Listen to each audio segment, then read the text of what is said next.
So in this video, we're going to break down the entire range of our surfboards. Each surfboard, what it's good for, as well as go over all of the best boards for beginners, as well as all of the best boards for small waves. We're going to also go over all of the best boards for maximum maneuverability, and we're going to have a look at our favorite picks from our range for things like wave pools, things like the Wave Pool Bristol, as well as to go over all of the boards that are best for travel.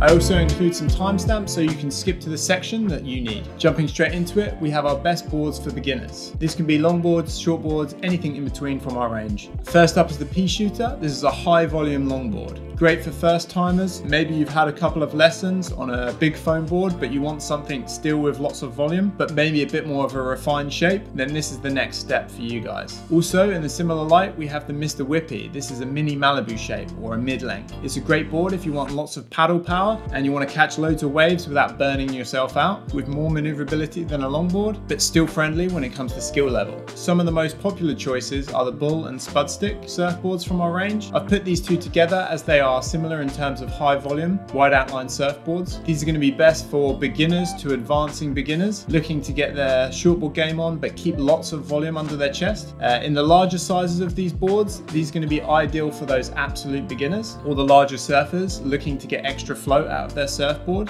For the beginner shortboarder, you can't go wrong with the Motivator. This was our first board we made in the range. Be an everyday board, fast with generous amounts of volume under your chest, paddling, but also a surfboard you can progress with without feeling like the shape's holding you back. So next category, we got best boards for small waves. This will definitely be a harder category as we have so many designs that we've kind of made for smaller waves and average conditions. But not to say that's a bad thing, it just means you're gonna have a lot of choice to pick from in this category. So first up, the Bull and the Spud Stick. Once again, two super popular boards. Like I mentioned before, not just for the beginner surfers with the larger sizes, but great boards for smaller surf as well. The Fish Finger and the Multi-Tool, two very different boards, but both with a unique feel. The Fish Finger has a very loose twin fin with a big channel on the bottom to funnel as much water as you can throw into it into turns. The Multi-Tool, like the name suggests, is a great board for a wide variety of waves, including and not forgetting small waves as well.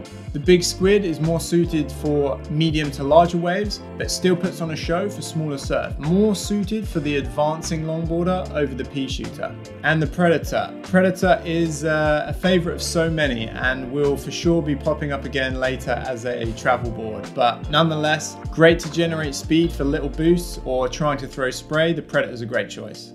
Okay, so next up in the range is going to be boards with the best maneuverability. So these will be more performance-paced boards. You're looking to get the most out of the board and it's going to react the way you want it to react when you want it to react. So first up, we've got the Heat Seeker. This is a great everyday board. It's going to be more of the performance side of the quiver, aimed for the 3 foot to 6 foot kind of range. Of course, the Detonator and the Bandit, these two serve the most twitchy and the most responsive end of the scale. Better suited for punchier waves.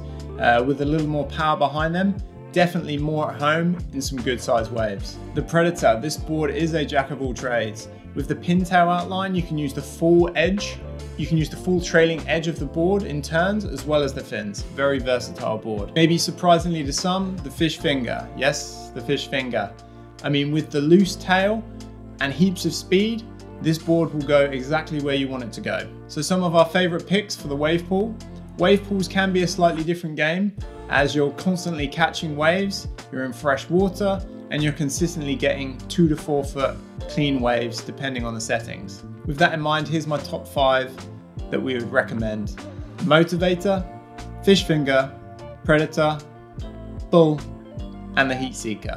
Okay, travel boards or good old travel companions. When it comes to traveling and surf trips, you can never be 100% sure of what you're going to get.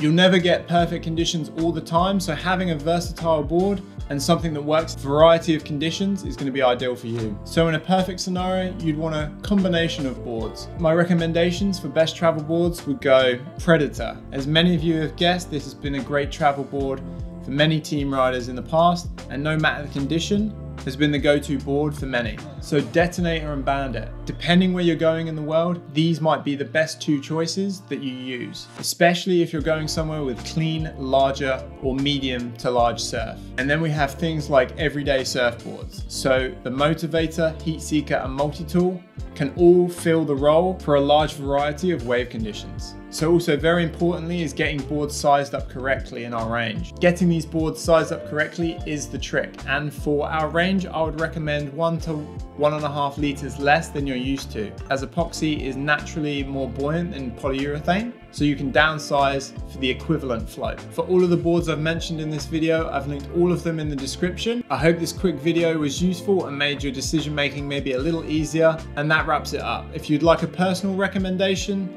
send me a message on our live chat on our website and I'd be happy to give you a recommendation.